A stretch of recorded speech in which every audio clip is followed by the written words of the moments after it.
সুলতান মাহমুদ গজনবী আয়াজকে ডাকলেন, ডেকে বললেন, আয়াজ তুমি এটা ভেঙে ফেলো। আয়াজ কথা শোনা মাত্রই একটা আসার দিল, আসার দিয়া ভেঙে ফেলার পরে বাদশাহ ধমকাইতেছে, আয়াজ তুমি এটা কোন কাজটা করলা? এমন দামি একটা জিনিস কোন মন্ত্রী সাহস পাই নাই ভাঙার জন্য, তুমি কেন ভেঙে ফেললাম? আয়াজ বলে, প্রথম তার জবাব হলো ভুল হয়ে গেছে, মাফ করে দেন। সুলতান মাহমুদ গজনবী বলে, বুঝলাম ভুল হয়েছে, মাফ করে দিব, কিন্তু ভাঙলা কেন? এটার উত্তর দাও। আয়াজ উত্তর দিল, এটা একটা হীরার টুকরা, এটা ভেঙে ফেলার মতোই জিনিস, ইচ্ছা করলে ভাঙা যায়। এটা ভাঙলে খুব বেশি সমস্যা হয়ে যাবে না, কিন্তু এটা ভাঙার নির্দেশ তো আপনার নির্দেশ। আল্লাহুল আলামিনের ফজল ও করম ইহসান, যিনি আমাদেরকে ইশার নামাজ শেষ করে মাসিক ইসলাহি মাহফিলের দ্বিতীয়তম মাহফিলে উপস্থিত হওয়ার মতো তৌফিক দিয়েছেন, এজন্য প্রত্যেকেই দিল থেকে শুকর আদায় করি, বলি আলহামদুলিল্লাহ। আমরা সকলেই দুনিয়াতে আসছি বান্দা হয়ে। কি হয়ে? যেতে হবে বন্ধু হয়ে। কি হয়ে? দুনিয়াতে আসছি আল্লাহর বান্দা হয়ে, আর দুনিয়া থেকে যেতে হবে আল্লাহর বন্ধু হয়ে। কারণ যদি আমরা ওখানে বন্ধু হয়ে না যেতে পারি, তাহলে কিন্তু আমাদের কোনো উপায় থাকবে না। আমাদেরকে আল্লাহ দুনিয়াতে পাঠাইছেন বান্দা হিসাবে, কিছু দিক নির্দেশনা দিয়েছেন, কিছু নিয়ম নীতি দিয়েছেন, এগুলা মেনে চলার মাধ্যমে, এগুলো অনুসরণ করার মাধ্যমে আমরা আল্লাহ পাকের বন্ধু হতে পারব। আর যখন কোনো ব্যক্তি আল্লাহ পাকের বন্ধু হতে পারবে, লাভ কি? আল্লাহ তাআলা সূরা ইউনূসের 62 নম্বর আয়াতে বলেন, আলা ইন্না আউলিয়া আল্লাহি লা খাউফুন আলাইহিম ওয়া লা হুম ইয়াহজানুন। আল্লাহ পাক ডাক দিয়া বলেন, ও আমার বান্দারা, ইন্না আউলিয়া আল্লাহ, যারা আল্লাহর বন্ধু, লা খাউফুন আলাইহিম ওয়া লা হুম ইয়াহজানুন। লা খাউফুন আলাইহিম, আমি আল্লাহর কাছে তাদের কোনো ভয় নাই। ওয়া লা হুম ইয়াহজানুন, আর যদি আমি আল্লাহর বন্ধু হয়ে দুনিয়া থেকে আসতে পারে, তাহলে তার কোনো টেনশনও নাই। তাহলে আমাদের উচিত কি হবে? দুনিয়া থেকে যাওয়ার আগে আমরা আল্লাহর বন্ধু হয়ে যাব। আল্লাহর বন্ধু হতে হবে না? তাহলে আল্লাহর বন্ধু হতে হলে কাজটা কি? স্বাভাবিক নিয়ম হইল, কেউ যদি কারো বন্ধু হয়, তাহলে ওইটার ক্ষেত্রে নিয়ম এটাই যে বন্ধু বন্ধুর অনুসরণ করবে। আমি যদি কাউকে বন্ধু মনে করি, অবশ্যই বন্ধু যেটা পছন্দ করে আমি সেটাই করব। আর কেউ যদি আমাকে বন্ধু মনে করে, তাহলে আমি যেটা পছন্দ করি ওই লোকও সেটাই করবে। এটাই হলো বন্ধুত্বের সিস্টেম। আর যদি আমি একরকম চলি, আমার যিনি বন্ধু দাবি করেন তিনি আরেক রকম চলেন, তাহলে দাবি করলাম বন্ধুত্ব, আসলে বন্ধুত্ব নাই। বন্ধুত্ব দাবি করতে হলে বাস্তবতার সাথে মিল থাকতে হবে। আপনাদের মনে থাকার কথা, আমি একটা উদাহরণ দিয়েছিলাম অনেক আগে, হয়তো জুমার বয়ানে হবে বা তাফসিরে হবে। উদাহরণ দিয়েছিলাম যে স্বামী স্ত্রী, এই স্বামী স্ত্রীর সম্পর্ক তো হলো মধুর সম্পর্ক। স্বাভাবিকভাবে আমরা সকলেই কামনা করি, এবং বিশেষ করে আমি যখন দোয়া করি কোনো বিয়ে শাদীর মধ্যে, বিয়ে শাদী পড়াইলে, তখন আমি দোয়া করি, আল্লাহ চিনি আর দুধ একসাথে মিলাইলে যেভাবে মিশে যায়, পরে এটাকে আলাদা করা যায় না, আল্লাহ তুমি এই ছেলে আর মেয়ের মধ্যে এমন সম্পর্ক তৈরি করে দাও। তো এই যে স্বামী আর স্ত্রী এই দুইজনের মধ্যে স্বাভাবিক নিয়ম হইল যে একটা মহাব্বতের সম্পর্ক হবে, ভালোবাসার সম্পর্ক হবে, বন্ধুত্ব সুলভ সম্পর্ক হবে। এখন যদি দেখা যায় এমন অবস্থা হয় যে স্বামী স্ত্রীর খবর রাখে না, স্ত্রী স্বামীর খবর রাখে না, কাগজে কলমে স্বামী স্ত্রী আছে, বাস্তবিক পক্ষে এরকম কোনো তাদের সম্পর্ক নাই, দেখা যায় ঘরের ভিতরে আসা যাওয়া হচ্ছে, মগর তাদের পারস্পরিক স্বামী স্ত্রী কোনো সম্পর্ক হয় না, তাহলে এটা কি আসলেই দাম্পত্য সম্পর্ক?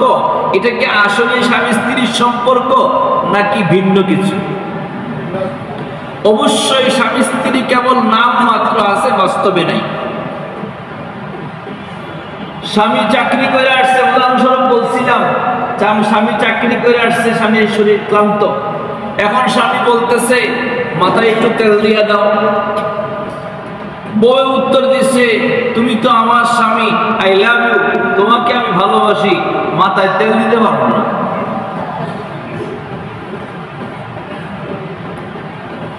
রাতের বেলা ঘুমের প্রয়োজন, বলছে মশারিটা টানায়া দাও, বউ উত্তর দিচ্ছে আই লাভ ইউ, আমি তোমাকে ভালোবাসি, তুমি আমার স্বামী, মগর আমি মশারি টানা দিতে পারবো না। আবার স্ত্রীর মনে করেন বাড়িতে যাওয়ার প্রয়োজন পড়ছে, বোনের বাড়িতে যাওয়ার প্রয়োজন পড়ছে, তখন দেখা গেছে যে স্ত্রী বললো আমার একজন ভালো জুতা কিনে দাও, স্বামী উত্তর দিল আই লাভ ইউ, আমি কিনে দিতে পারবো না। তাহলে এই দুইজনের মধ্যে আসলে কি ভালোবাসার সম্পর্ক আসেনি? শুধু দাবি আছে, লেখা আছে, দাবি আছে, মগর প্রকৃত পক্ষে এদের মধ্যে ভালোবাসার সম্পর্ক, বন্ধুত্ব সুলভ সম্পর্ক নাই। তাহলে বন্ধু যদি বন্ধুর মতো হতে হয়, বন্ধু যদি সত্যিকার অর্থে বন্ধুই হতে হয়, তাহলে আল কারিন বিল কারিন ইয়াকতাদি, আমাদের বুজুর্গরা বলছে বন্ধু তো এমন হবে, বন্ধু বন্ধুর অনুসরণ করবে, বন্ধু বন্ধুর অনুসরণ করবে। এবং এইখানে বন্ধুত্বের বিষয়টা এমন গভীর, আপনার বন্ধুত্বের বিষয়টা এমন গভীর, সহবত আপনি যার সংস্রবে চলতেছেন, যার সাথে উঠা বসা করতেছেন, এটার বিষয়টা এতটাই গভীর, আমাদের বুজুর্গরা বলছেন লা তাসআল মান, ব্যক্তি সম্পর্কে জিজ্ঞাসা করার দরকার নাই যে তুমি কে, বল উনজুর কারিনাহু, বরং তার সাথীকে ওই দিকে তাকাও। সাথী যদি ভালো হয় তাহলে বুঝা গেল লোকটা ভালো, সাথী যদি মন্দ হয় বুঝা গেল লোকটা মন্দ। তাহলে সাথীর প্রভাব, সহবত, আমার বন্ধুত্ব কার সাথে হবে, এটা কতটা গুরুত্বপূর্ণ বিষয়। আমি বন্ধুত্ব কার সাথে করব, আমার বন্ধুত্ব কি কোনো চোরের সাথে হবে নাকি কোনো আল্লাহ ওয়ালার সাথে হবে, আমার বন্ধুত্ব কি কোনো সাধারণ উল্টা পাল্টা চললে ওয়ালা লোকের সাথে হবে নাকি কোনো নামাজের সাথে হবে, আমার সম্পর্ক, আমার বন্ধুত্ব কোনো ব্যতিক্রম ধর্মী যে অন্যায় করে বেড়ায় এমন লোকের সাথে হবে নাকি দাওয়াত তাবলীগ ওয়ালার সাথে হবে, হাক্কানি রব্বানি পীর মাশায়েখের সাথে হবে, আলেমদের সাথে হবে, এটাই বলে দেবে যে আপনি কেমন। এজন্যই বুজুর্গরা বলছেন লা তাসআল মান, জিজ্ঞাসা করার দরকার নেই তুমি কে, বল উনজুর কারিনাহু, বরং তার সাথীর দিকে তাকাও।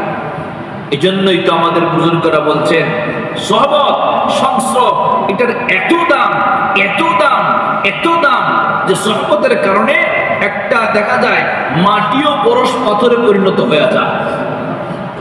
সহবতের কারণে স্বর্ণ, স্বর্ণ, স্বর্ণকারের দোকানের ভিতরে ছাই, এই যে ছাই থাকে, ওই ছাইটা অনেক দামি ছাই, ওই ছাইটা কিন্তু হালকা দামি না, সাধারণ চুলার ছাইয়ের মতো না। কেন? কারণ হইলো এটা দিয়ে স্বর্ণ পুরানো হয়েছে, যেহেতু স্বর্ণ পুরানো হয়েছে হতে পারে ওখানেও কিছু স্বর্ণ থাকতে পারে, এই কারণে ওই ছাইটার দাম ওই সাধারণ চুলার ছাইয়ের চাইতে অনেক বেশি। এই জন্য সহবতের বড় দাম। এজন্যই তো আমাদের বুজুর্গরা বলছেন সোহবতে সালেহ তুরা সালেহ কুনাদ, সোহবতে সালেহ তুরা সালেহ কুনাদ, সোহবতে তালেহ তুরা তালেহ কুনাদ। নেককারের সোহবত তোমাকে নেককার বানাবে, বদকারের সোহবত তোমাকে বদকার বানাবে। বন্ধুত্ব কার সাথে করবা আগেই সিলেক্ট করে নাও, আগেই সাবধান হয়ে নাও। আরে দেখেন, ভালো ব্যক্তির সাথে উঠা বসা করলে আপনার দিলের পরিবর্তন হবে। ভালো ব্যক্তির সাথে উঠা বসা করলে, একজন নামাজের সাথে আপনার বন্ধুত্ব, দেখবেন এমনি মনে চায় নামাজ পড়ি। একজন পীরের সাথে আপনার সম্পর্ক, অটোমেটিক মনে চাবে যে তার কাছে আসা যাওয়া করি। একজন দাওয়াত তাবলীগের সাথে সম্পর্ক, মনে চাইবো মাঝে মাঝে একটু 3 দিন ঘুরে আসে। আর যদি আপনার সম্পর্ক হয় ব্যবসায়ীর সাথে, দেখবেন অটোমেটিক মনের ভিতরে খালি আছে ব্যবসা করতাম, টাকা পয়সা হইতো। আর যদি মনে করেন চোরের সাথে সম্পর্ক হয়, তাজা তাজা দেখতেন নগদ নগদ মাল চুরি করে আনে, তো মনের ভিতরে আসতো আরে আমিও যদি চোর হইতাম তাহলে আমিও তো তাজা মাল পাইতাম। এই জন্য সহবতের বড় দাম, সংস্রবের বড় দাম। আপনি কার সাথে বন্ধুত্ব করবেন, আপনার সম্পর্কটা কার সাথে হবে, এটা খুব খেয়াল করতে হবে। এজন্যই বলছে যিনি আল্লাহ ওয়ালা, আল্লাহ ওয়ালা বুজুর্গ, তার সাথে সম্পর্কের তো দাম অনেক দাম। আল্লাহ পাক তো নিজেই বলছেন ইয়া আইয়ুহাল্লাযীনা আমানুত্তাকুল্লাহ ওয়া কুনু মা'আস সাদিকিন, ইয়া আইয়ুহাল্লাযীনা আমানুত্তাকুল্লাহ, ও আমার বান্দারা তোমরা আল্লাহকে ভয় করো, ওয়া কুনু মা'আস সাদিকিন, আর নেককারদের সাথে হয়ে যাও, সাদিকিনদের সাথে হয়ে যাও, সালেহিনদের সাথে হয়ে যাও। এই নির্দেশ কার? আল্লাহর নির্দেশ, আল্লাহর নির্দেশ। শুনেন, আপনি সাদিকিনদের সাথে হইলে আপনার তো দুনিয়াতেও দাম, আখিরাতেও দাম। দুনিয়াতে কি দাম? দুনিয়াতে আপনি নেককারের সাথে চলার কারণে আপনাকে মানুষ ভালো বলবে। যদি দেখে যে আপনি মাশাআল্লাহ নিয়মতান্ত্রিক নামাজীদের সাথে মসজিদে আসেন, তাহলে মানুষ আপনাকে ভালো বলবে না। আর যদি দেখে যে আপনি সিনেমা হলে ঢুকেন, আপনাকে ভালো বলবে। যদি দেখে যে সন্ত্রাসীর সাথে আপনার সম্পর্ক, আপনাকে ভালো বলবে? ভালো বলবে না। তাহলে আপনাকে ভালো বলতে হলে অবশ্যই কোনো ভালো মানুষের সাথে উঠা বসা করতে হবে। যদি দেখে যে কোনো আলেমের সাথে আপনার উঠা বসা, আলেমের সাথে চলাফেরা, তাহলে অবশ্যই একটা লোক ধারণা করবে যে এই লোক যেহেতু আলেমের সাথে সবসময় উঠা বসা করে, চলাফেরা করে, হয়তো তার মধ্যে পরিবর্তন আসছে, এই লোকটা মনে হয় ভালো মানুষ। এটাই স্বাভাবিক। এই জন্য সহবতের বড় দাম। আর এই কারণেই তো এই যে মজলিসে বসছেন না, এটা হইল নেককারদের মজলিস। এটা কিসের মজলিস? নেককারদের মজলিস। পৃথিবীর সবচেয়ে দামি মজলিস এটা। পৃথিবীর সবচেয়ে দামি মজলিস হলো এই মজলিস। আপনি জানেন না যে এটার কত দাম, কত দাম। এখন আপনাকে বুঝাইতেও পারবো না, কিন্তু হাশরের ময়দানে যখন রব্বে কাবার সামনে আপনি যাবেন, তখন আপনার এই সময় এবং এখানে বসা, এটা যে কত মূল্যবান ছিল, এটা আপনি ওখানে গেলেই বুঝবেন। এই জন্যই তো আমাদের বুজুর্গরা বলছেন এক জামানা সোহবতে বা আউলিয়া, এক জামানা সোহবতে বা আউলিয়া, বেহতর আজ সদ সাল তাআত বেরিয়া। আমাদের বুজুর্গরা বলছেন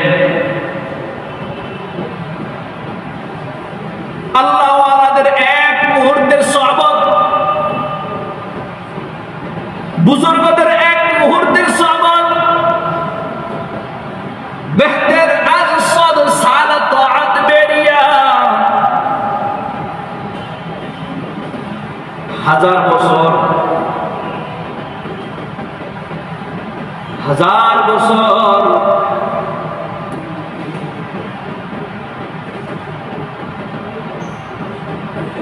রিয়া ছাড়া, একদম রিয়া ছাড়া নেক আমল করলে যেমন ফজিলত, বুজুর্গরা বলেন অল্প সময় আল্লাহ ওয়ালার দরবারে থাকলে, আল্লাহ ওয়ালার সোহবতে থাকলে, ওই 1000 বছর নেক আমল রিয়া ছাড়া যেটা করছেন এর চেয়েও বেশি দামি। হাকিম মুহাম্মদ আশরাফ আলী থানভী রাহমাতুল্লাহি আলাইহি বলেন, আরে 1000 বছর কেন? বলতাম আল্লাহ ওয়ালার কাছে এক মুহূর্ত থাকা এটা 1,00,000 বছর রিয়াহীন আমল করার চেয়েও দামি। কেন কেন এই কথা আসছি? কারণ হইল ওই জায়গাতে নেক আমল শেখানো হয়, আমলকে পরিশুদ্ধ করানো হয়। এই কারণে ওই যে আল্লাহর ওলি, তার কাছে গেলে আপনার অন্যান্য আমল আপনি রিয়া সারা করলেন, রিয়া সারা করলেন, ওখানে ভুল ত্রুটি থাকতে পারে, সমস্যা থাকতে পারে, কিন্তু ওই যে আল্লাহ ওয়ালার দরবারে গেছেন, অল্প সময় গেছেন, তিনি যে আপনার আমলকে শুধরে দিচ্ছেন, কিছু আমল দেখায় দিচ্ছেন, এর কারণে আপনার ওই রিয়াহীন আমলের চাইতে ওই মজলিসটা বেশি দামি হয়ে গেছে। তাহলে লক্ষণীয় বিষয় হলো আমরা প্রথমত বন্ধুত্ব স্থাপন করব, সম্পর্ক স্থাপন করব আল্লাহ ওয়ালা দেখে, আল্লাহ ওয়ালার সাথে সম্পর্ক করব, আল্লাহ ওয়ালাদের মজলিসে যাব, যেই মজলিসে আল্লাহ পাকের কথা হয়, যেই মজলিসে রাসূলুল্লাহ সাল্লাল্লাহু আলাইহি সাল্লামের কথা হয়, ওই মজলিসে আমরা অংশগ্রহণ করব। কারণ হইল এর দ্বারা আমাদের দিল পরিবর্তন হবে। আর ওই আল্লাহ ওয়ালা যারা যারা আল্লাহর বন্ধু, তাদের সাথে আপনার আমার সম্পর্ক হলে ফায়দা হবে যে আপনাদের আমাদের সম্পর্ক এক সময় আল্লাহ পাকের সাথে হয়ে যাবে। কারণ এটা তো নেট কানেকশনের মতো, ওখানে যেমন তার আছে, বাই সিস্টেমে যায়, আমরা এখানে আছি, এখান থেকে কারেন্ট চলতেছে, পাওয়ার হাউসের সাথে সম্পর্ক আছে, পাওয়ার হাউসের সাথে যদি লাইনের সম্পর্ক না থাকে কারেন্ট জ্বলবে না। আবার এখানে পাওয়ার হাউস শেষ না, আরো গড়ায় সম্পর্ক আছে। এইভাবে আপনার সম্পর্ক যদি আল্লাহ ওয়ালার সাথে হয়, বুজুর্গের সাথে হয়, তাহলে ওই বুজুর্গের তো আল্লাহ পাকের সাথে সম্পর্ক আছে। আর ওই আল্লাহ পাকের সাথে তার সম্পর্ক থাকার কারণে বাই আপনার সম্পর্ক আল্লাহর সাথে হয়ে যাবে। আর যখন আল্লাহর সাথে আপনার সম্পর্ক হয়ে যাবে, তা স্বাভাবিক কথা এটাই, যেমন ওই লোকটা আল্লাহর বন্ধু হয়ে গেছে, আপনিও আল্লাহর বন্ধু হয়ে যাবেন।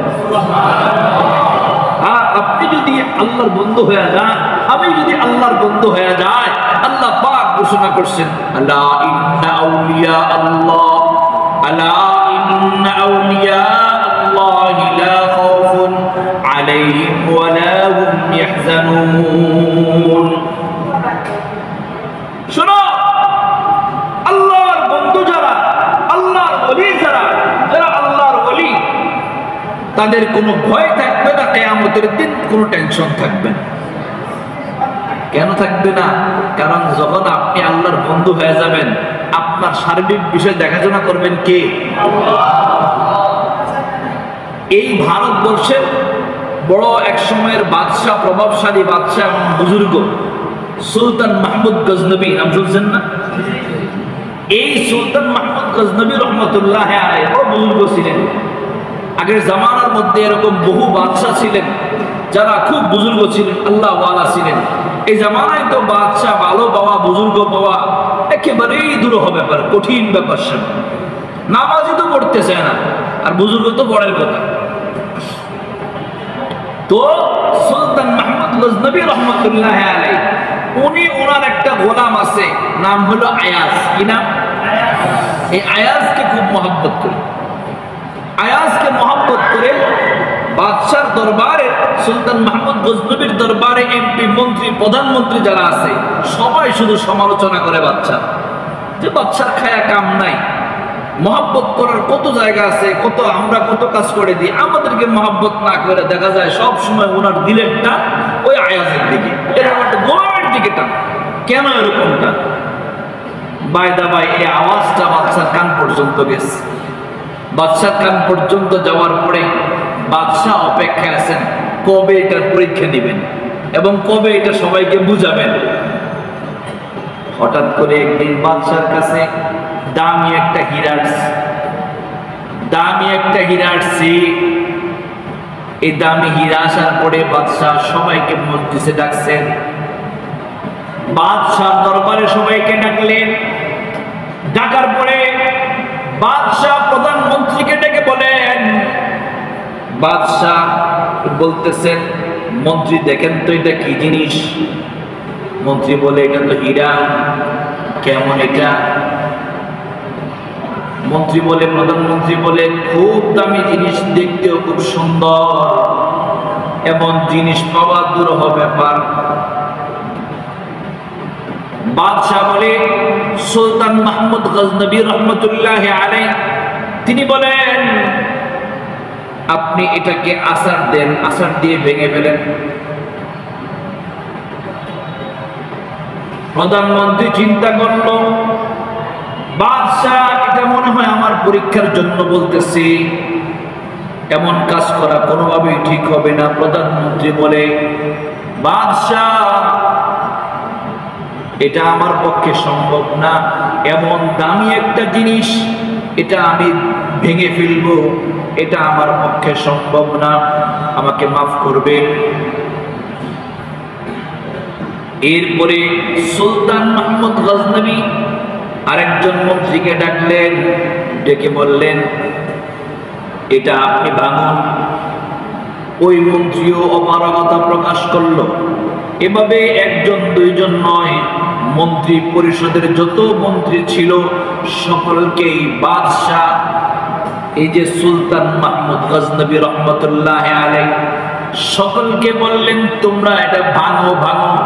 কিন্তু সমস্ত মন্ত্রীদের কথা হলো এটা বড় দামি জিনিস, এটা ভাঙা কোনোভাবেই সম্ভব না।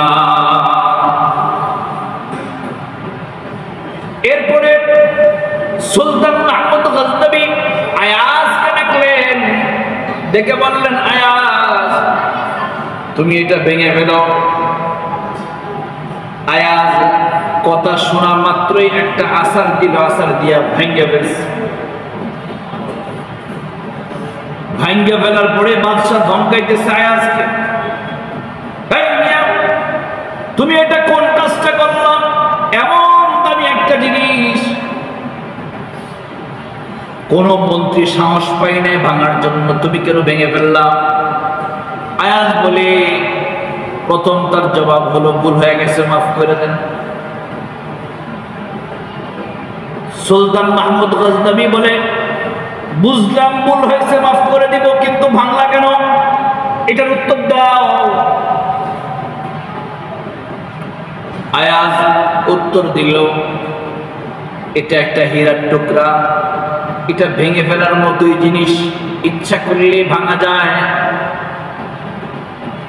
এটা ভাঙলে খুব বেশি সমস্যা হয়ে যাবে না, কিন্তু এটা ভাঙার নির্দেশ তো আপনার নির্দেশ। এটা ভাঙলে অত ক্ষতি হবে না, আপনার নির্দেশ অমান্য করলে যতটা ক্ষতি হবে।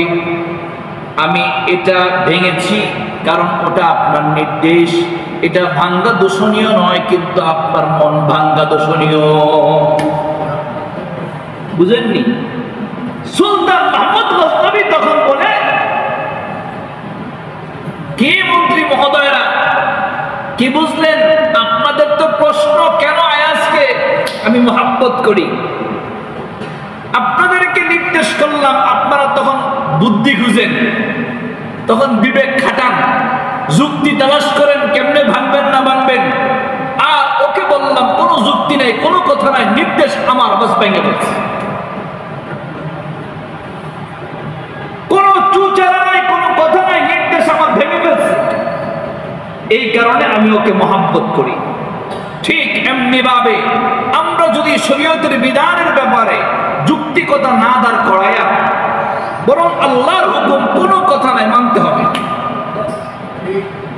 আল্লাহ হুকুম করছেন নামাজ পড়তে হবে, শীতকাল বুঝি না, গরমকাল বুঝি না, নামাজ পড়তে হবে। আল্লাহ হুকুম করছেন ফজরের নামাজে শরীক হতে হবে, কোনো যুক্তিকতা নাই, কোনো কথা নাই, আয়েশা শরীক হতে হবে। এটা হবে আমাদের কাজ। আমরা যদি এই কাজগুলো করতে পারতাম তাহলে আমরা আল্লাহ পাকের মহব্বত পাইতাম।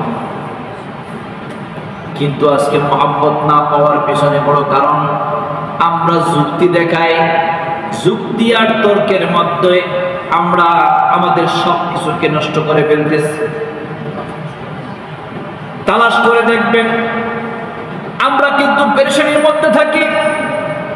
আমরা অর্থনৈতিক সংকটে থাকি, পারিবারিক কলহের মধ্যে থাকি, অথচ আল্লাহ তাআলা আমাদেরকে যেই নিজাম শিখাইছেন আমরা যদি ওই নিজামগুলোকে অনুসরণ করতাম, পেরেশানিও আল্লাহ দূর করতেন, অর্থনৈতিক সংকট দূর করতেন, পারিবারিক কলহ আল্লাহ পাক দূর করে দিতেন। সকালবেলা আপনি যখন ঘুম থেকে উঠেন, ঘুম থেকে ওঠার পরে আপনি যদি বলতেন আলহামদুলিল্লাহিল্লাযী আহইয়ানা বা'দা মা আমাতানা ওয়া ইলাইহিন নুশুর। ঘুম থেকে উঠছেন, উঠা মাত্র প্রথমেই কার প্রশংসা? আল্লাহ। আলহামদুলিল্লাহ, যাবতীয় প্রশংসা কার? আল্লাহ। আল্লাযী আহইয়ানা, যিনি আমাকে জীবিত করছেন, বা'দা মা আমাতানা, আমার মৃত্যুর পরে, কারণ মানুষ ঘুমাইলে এটা মরার মতোই। আল্লাযী আহইয়ানা বা'দা মা আমাতানা ওয়া ইলাইহিন নুশুর, আর এটাও বললেন যে আর ফিরবো ওই আল্লাহর দিকে। আপনার ঘুম থেকে উঠা প্রথমেই কার প্রশংসায়? আল্লাহর প্রশংসায়। তাহলে বলেন, আপনি যখন ঘুম থেকে উঠে প্রথমেই আল্লাহ পাকের কথা বললেন, তাহলে আল্লাহ আপনাকে মহব্বত করবেন কি করবেন না?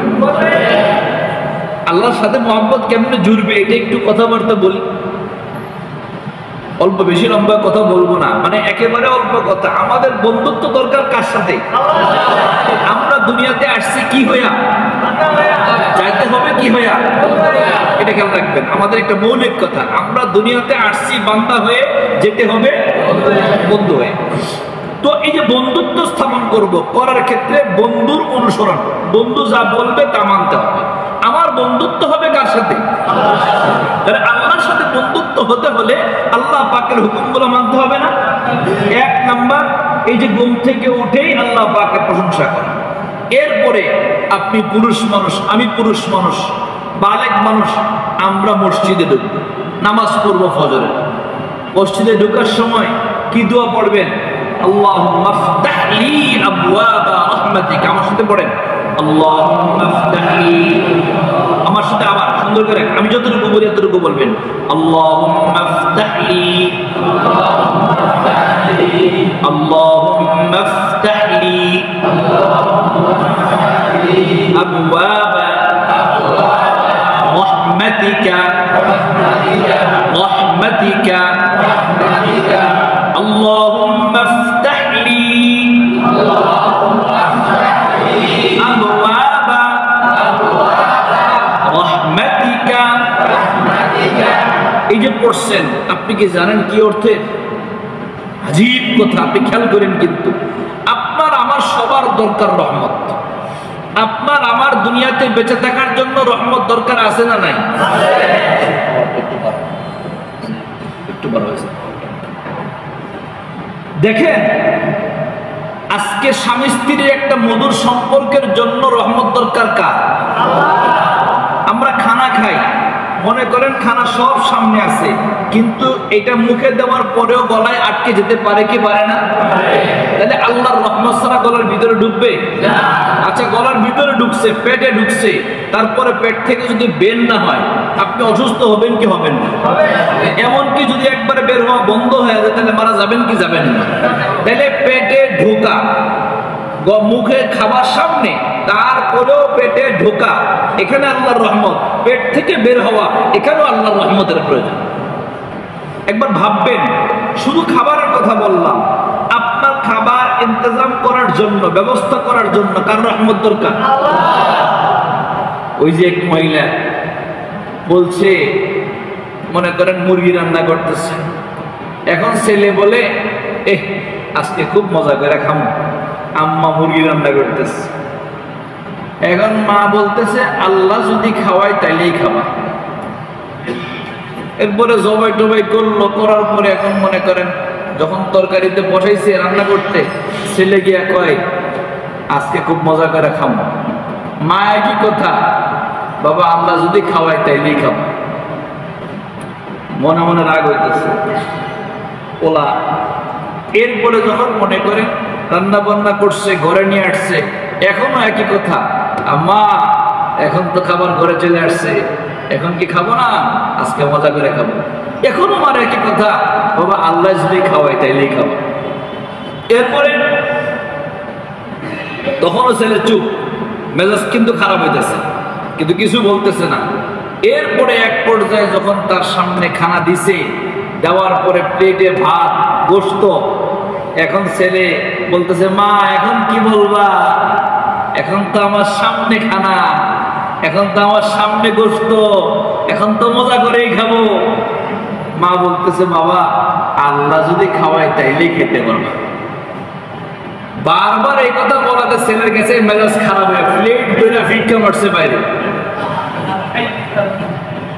কি করছে? আচ্ছা বলেন, তাহলে এই যে প্লেট ধরে ভিক্ষা মারছে বাইরে, এখন সে কি খেতে পারছে? ওর ইচ্ছা ছিল না খুব মজা করে খাওয়া, কিন্তু আল্লাহ পাকের ইচ্ছা নাই, খাইতে পারে নাই। এই কথাটাই তো মার বারবার বলছে। সব জায়গায় রহমত কার প্রয়োজন? আল্লাহর রহমত ছাড়া কোনো উপায় নেই। আমি কয়টা উদাহরণ দিব, শুধু উদাহরণগুলো যদি দিই 1 ঘন্টা বার হবে, শুধু উদাহরণ দিবে, আমি উদাহরণে যাব না। শুধু এতটুকু বলতেছি, আমাদের সব জায়গায় রহমত দরকার। আমি হাঁটতেছি, রহমত প্রয়োজন আছে না নাই?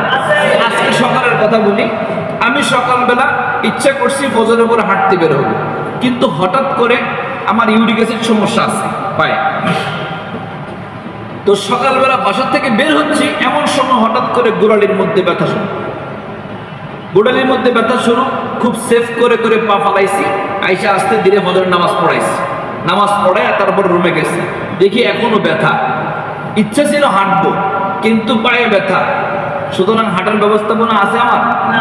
তাহলে আল্লাহ যদি আমার প্রতি আলাদা অ্যাকশন করতেন, এখানে বন্ধ রাখতেন যে ব্যথা বন্ধ, হাঁটতে পারতাম না। আল্লাহর ইচ্ছা ছিল না এটা, তাহলে আমার হাঁটা কি বন্ধ? ঠিক এভাবে আপনার হাঁটা, আপনার চলা আল্লাহর রহমত ছাড়া কোনোভাবেই সম্ভব। আপনি আমি চলতেছি, হঠাৎ করে উপর থেকে কোনো কিছু পড়ে মরে যেতে পারে কিনা? হেফাজত করেন কে? কয়টা উদাহরণ দিব ভাই, উদাহরণ দিলে উদাহরণ শেষ হবে। আমি সেদিকে যাচ্ছি না, শুধু শুনেন। আপনি যখন মসজিদে ঢুকলেন, ওই যে বলছিলাম ঢুকার সময় কি পড়ে? আল্লাহুম্মা ফতহলি, অর্থ কি? আল্লাহুম্মা, হে আল্লাহ, আল্লাহুম্মা, হে আল্লাহ, ইফতাহলি, আমার জন্য খুলে দিন, আবওয়াবা, বাবুন হলো এক বচন, বাবুন এক বচন, আর এর বহু বচন হলো আবওয়াব। মানে একটা হলো বাবুন অর্থ দরজা, আর আবওয়াব মানে দরজা সমূহ, দরজা সমূহ। তাহলে আবওয়াবা রহমাতিকা, আপনার রহমতের দরজাগুলো খুলে দিন। ঢুকছেন মসজিদে, ঢুকার সময় আপনি আল্লাহর কাছে বলে ঢুকছেন যে হে আল্লাহ, হে আল্লাহ, আপনি আপনার রহমতের দরজাগুলো আমার জন্য খুলে দিন। আল্লাহু আকবার। ঢুকছেন কোথায়? আল্লাহর ঘরে। ঢোকার সময় এই কথা বলে ঢুকছেন, এরপরে আল্লাহর যে হুকুমগুলো এগুলো আপনি পালন করছেন। বলেন তো আল্লাহ তাআলা আপনার জন্য রহমতের ফয়সালা করবেন কি করবেন? ভাবেন, একবার ভাবেন, খুব খেয়াল করে। আমরা যে রহমত থেকে বঞ্চিত হই, কেন বঞ্চিত হই? এগুলো বড় কারণ। এই জন্য আমরা যখন মসজিদে ঢুকবো, এই দিল নিয়ে ঢুকবো যে হ্যাঁ আমি আল্লাহ পাকের রহমত চাইতেছি, আল্লাহ পাকের হুকুম পালন করতেছি। তো যখন আপনি আমি এরকম ভাবে ঢুকবো, তাহলে আল্লাহ তাআলা আপনাকে আমাকে তার ঘরের ভিতরে তার রহমতের চাদর ধারা ডেকে দিবেন। চাইছে আল্লাহর কাছে যে আল্লাহ রহমতের দরজা খুলে দাও, আল্লাহ তাআলা আপনাকে আমাকে তার রহমতের চাদর ধারা ডেকে নিয়েছে। এই জন্য মসজিদে আসা, ফজরের নামাজে আসলেন, এই যে কথা কোন জায়গা থেকে আসতেছে যাচ্ছি, আবার মনে আছে বলছিলাম না আমরা বিপদ আপদ বালা মুসিবত, ঘরে মিল নাই, স্ত্রী স্বামীতে মিল নাই, আরো কত ধরনের সমস্যার সম্মুখীন হই, দূর হবে কিভাবে? এক নাম্বার যখন মসজিদে ঢুকলেন, আপনি কি করলেন? আল্লাহ পাকের রহমত চেয়ে ঢুকলেন। এর আগের কথা হইলো ঘুম থেকে উঠেই আপনার বন্ধুর সাথে সম্পর্ক স্থাপন করলেন। আর সমস্ত রহমতের মালিক কে? আল্লাহ। আপনার আমার ঝামেলা দূর করার মালিক কে?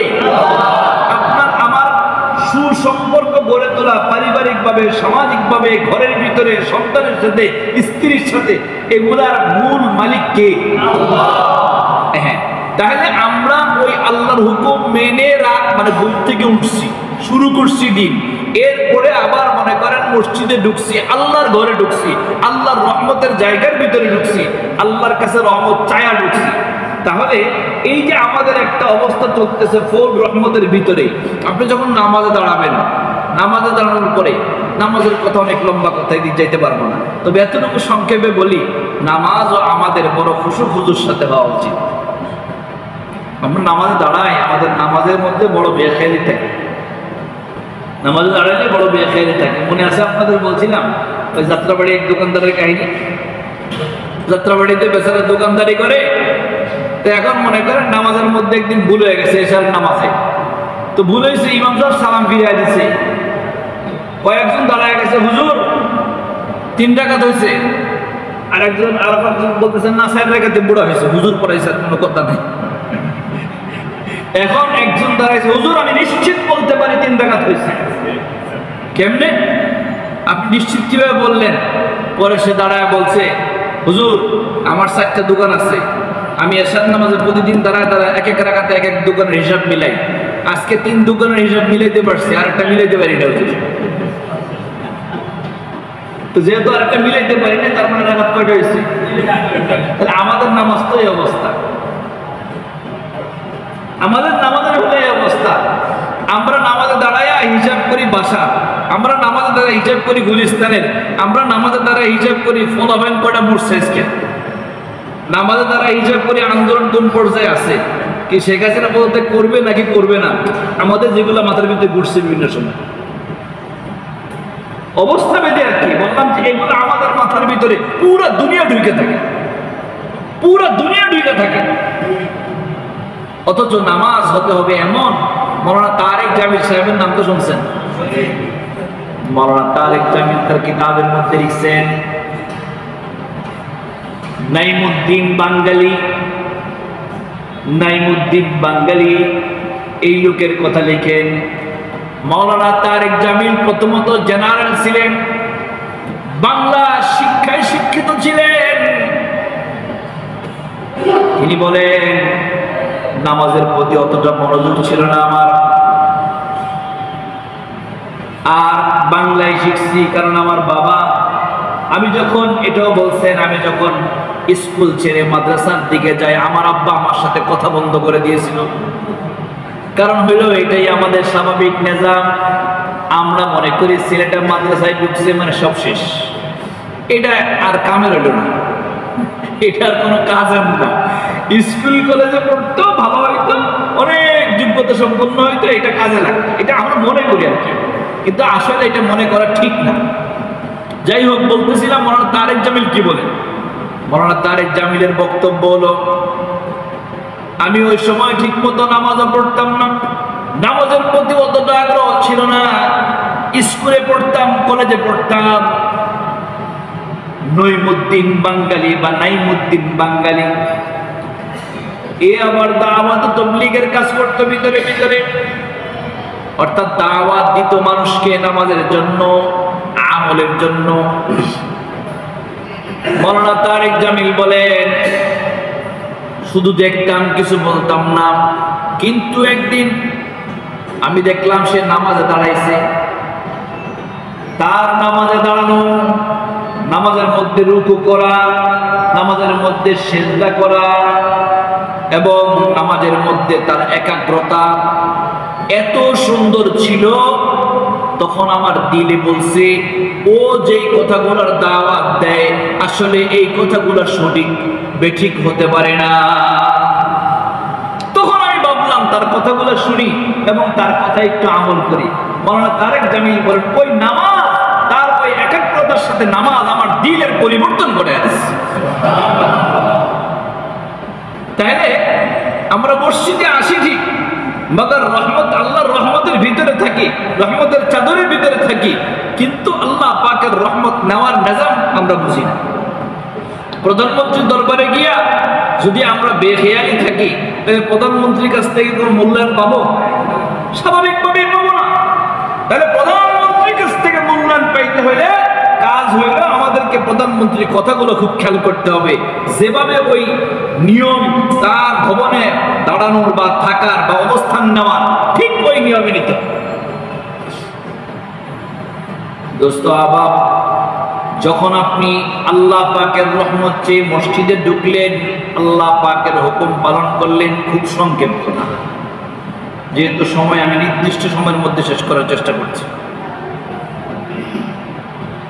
নামাজ শেষ করে যখন আপনি বের হবেন, বের হওয়ার সময় দোয়া আছে না নাই? আছে না? কি দোয়া? আল্লাহুম্মা ইন্নী আসআলুকা মিন ফাদলিকা, আমার সাথে পড়েন, আল্লাহুম্মা ইন্নী আসআলুকা মিন ফাদলিকা, আল্লাহুম্মা ইন্নী আসআলুকা মিন ফাদলিকা, আল্লাহুম্মা ইন্নী আসআলুকা মিন ফাদলিকা। আপনি জানেন কি পড়ছেন? শুধু আরবি কয়েকটা শব্দ পড়ছেন, কিন্তু এর কত দাম। প্রথমত বলছেন আল্লাহুম্মা, হে আল্লাহ, ইন্নী, আমি, নিশ্চয়ই আমি, আসআলুকা, আপনার কাছে চাই, মিন ফাদলিকা, আপনার ফজল, আপনার রহমত, আপনার বরকত, সব চাই। ফদলিক, ফদলিক, এই যে ফদল, এর মধ্যে দুনিয়ার সব ঢুকছে, এই ফদলের মধ্যে সব ঢুকছে। রিজিকের অভাব আছে, আপনি যখন আল্লাহ পাকের কাছে দিল দিয়ে ফরিয়াদ করলেন, আল্লাহুম্মা ইন্নী আসআলুকা মিন ফাদলিক, আল্লাহ তোমার ফজল চাই, ফজল চাই, দিল দিয়ে যখন বললেন, আল্লাহ বলে, বান্দা তোর টেনশনের দরকার নাই, তোর রিজিকের ব্যবস্থা আমি আল্লাহ করে দিচ্ছি।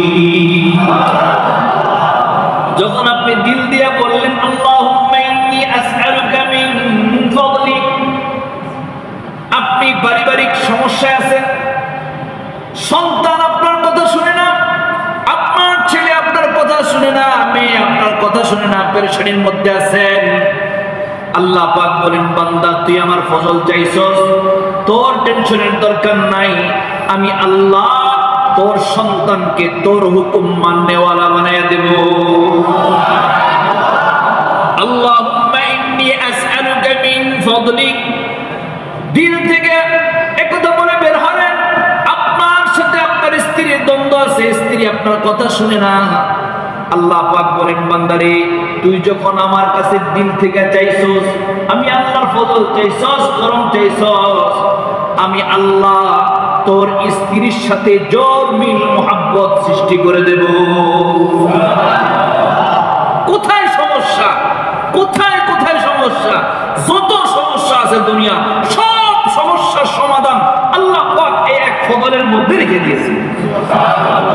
চিন্তা করছেন একবার? এজন্য আমরা যখন মসজিদ থেকে বেরোবো, একবার দিলটাকে রেখে যে আমি আল্লাহর কাছে চাইতেছি, বাম্পা দিয়া বের হইয়া তখন বলবো কি, আল্লাহুম্মা ইন্নী আসআলুকা মিন ফাদলিকা, ইয়াকিন রেখে। সমাধান কে করবেন? অনেক লম্বা কথা চলে যায়, একটার পর একটা কথা আসতে থাকে, অনেক লম্বা হয়ে যায়। আমি আপনাদেরকে কষ্ট দিব না, কারণ নির্দিষ্ট সময়ে অনেকের খিদা আছে পেটে, একটু পরে খানা খাবেন, কষ্ট দেওয়ার দরকার নাই। তো বাকি বিষয়টা হলো যে আমরা যদি আল্লাহ পাকের সাথে সম্পর্ক গড়তে চাই। আচ্ছা বলেন, এই যে আল্লাহ পাকের ওয়াদা যে রিজিকের সমস্যা দূর করবেন, স্বামী স্ত্রীর সমস্যা দূর করবেন, সন্তান পিতা মাতার সম্পর্ক ঠিক করে দেবেন, তারপরে আপনাকে চারদিক থেকে রহমত দ্বারা ঢেকে নেবেন, এই যে ওয়াদা আল্লাহ পাকের, এই ওয়াদা কখন পূরণ হবে? যখন আপনি আমি আল্লাহ পাকের সাথে সম্পর্ক গড়ে তুলব, যখন আপনি আমি আল্লাহর বন্ধু হয়ে যাব। আল্লাহ বলেন, আলা ইন্না আউলিয়া আল্লাহি লা খাউফুন আলাইহিম ওয়া লা হুম ইয়াহজানুন। ও আমার বান্দা, শুনে রাখো, যারা আমার বন্ধু হয়ে যাবে, যারা আল্লাহর বন্ধু হয়ে যাবে, তাদের দুনিয়াতেও কোনো টেনশন নাই, আখিরাতেও কোনো টেনশন নাই, দুনিয়াতেও কোনো ভয় নাই, আখিরাতেও কোনো ভয় নাই। সুবহানাল্লাহ। তাহলে আমরা আল্লাহর বন্ধু হতে প্রস্তুত আছি না ইনশাআল্লাহ? আল্লাহ তাআলা আমাদের আপনাদের সকলকে আল্লাহ পাকের বন্ধু হিসেবে কবুল করুন।